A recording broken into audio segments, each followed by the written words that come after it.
Disc drum combination is the most popular braking system in use today.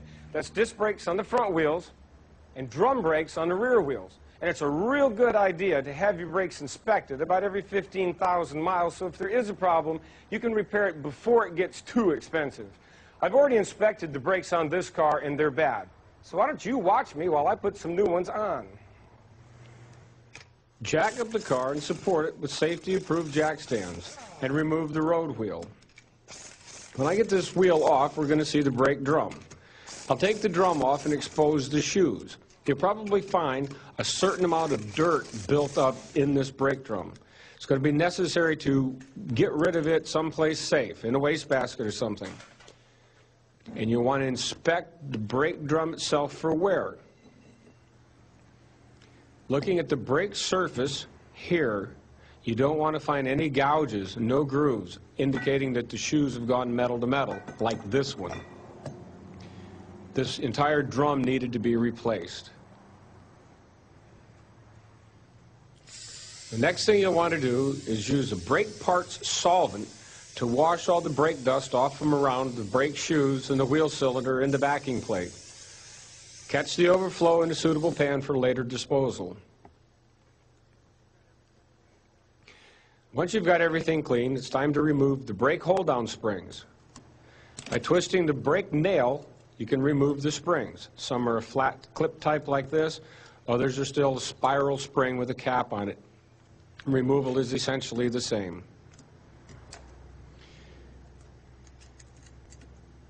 Now on this particular set, we'll start with the bottom spring.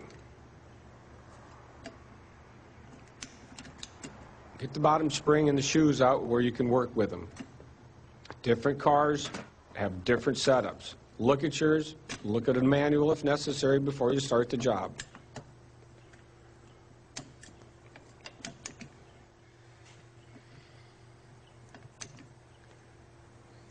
At this point, I'll work the shoes off from around the hub. And you'll notice that they're held on by the emergency brake cable on the emergency brake lever. Remove the cable from the lever. Now, I need to take the lever off of this old shoe so I can put it on the new shoe. This is called a horseshoe clip. Remove the horseshoe clip and the spring washer and the rivet that hold the assembly together.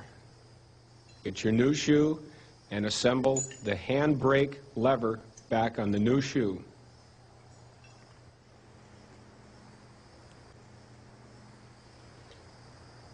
When you're doing this, make certain that the shoe that you're working with compares to the shoe that came off of the car.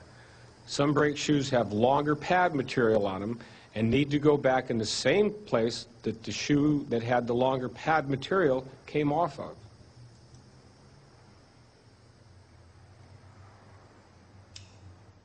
After you've put the horseshoe clip back on the pin, it's necessary to bend it tight so it doesn't come off.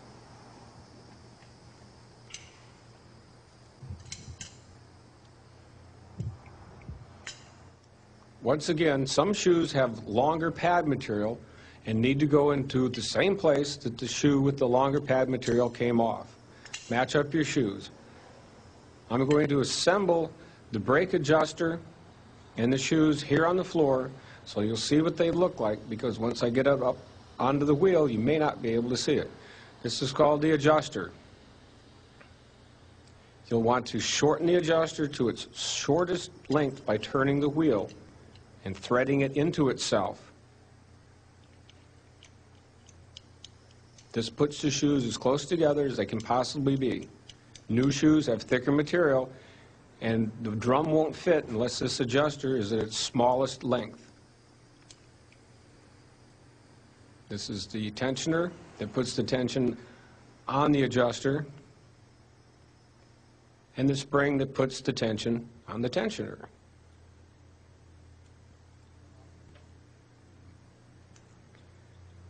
Once again, we're assembling this on the floor so you'll know what it looks like when you put it back up on the car. Now let's do it. This is the handbrake cable. When you pull up on the handbrake, this cable pulls the lever and shoves the shoes out against the drum. We have to put the lever back on. I'm pushing that spring back with a pair of side cutters. This will allow me to put the lever back on and then release the tension of the spring. I'll put the shoe back up in its proper position and hold it down with the brake hold-down spring while I assemble the adjuster and the other shoe.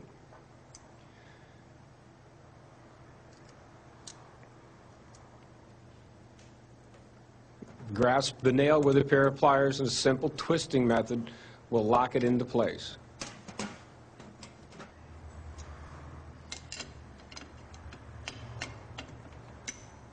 Repeat it with the other shoe. Brake hold-down spring, brake nail, and twist it. Grease the backing plate at the points that the shoe touches it. This will eliminate any squeal from the shoes vibrating against the backing plate.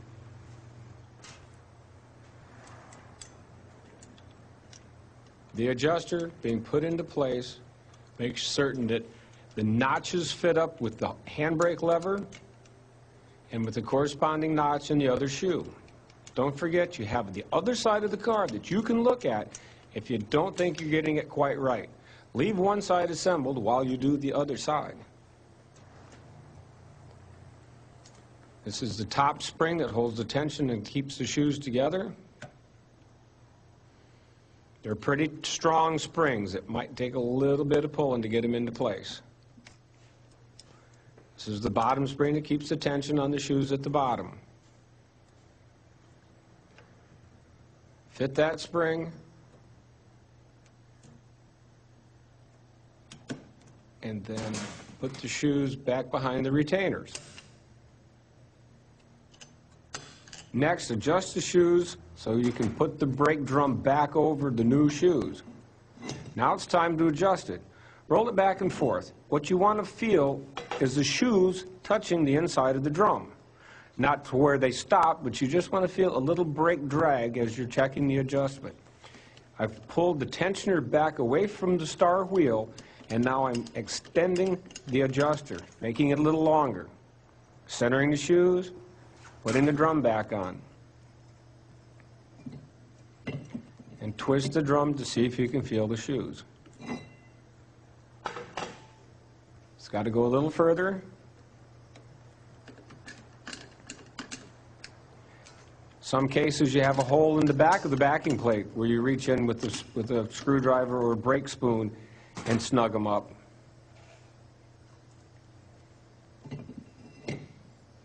There, that feels just about the right tension. Now replace the road wheel. Put the lug nuts on.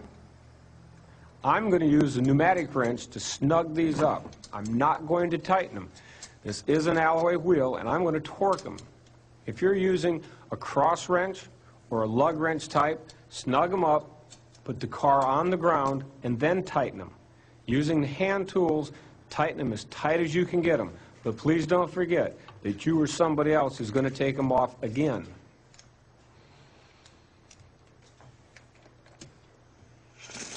Once again, I'm only snugging them up with the air wrench. This is an alloy wheel, and I don't want to distort it, so I'm going to torque them. This is a click-type torque wrench. I'm going to set it to 85 foot-pounds per square inch and tighten the lug nuts in a cross pattern. This ensures proper pressure on each of the wheel studs and prevents warping of the alloy wheel.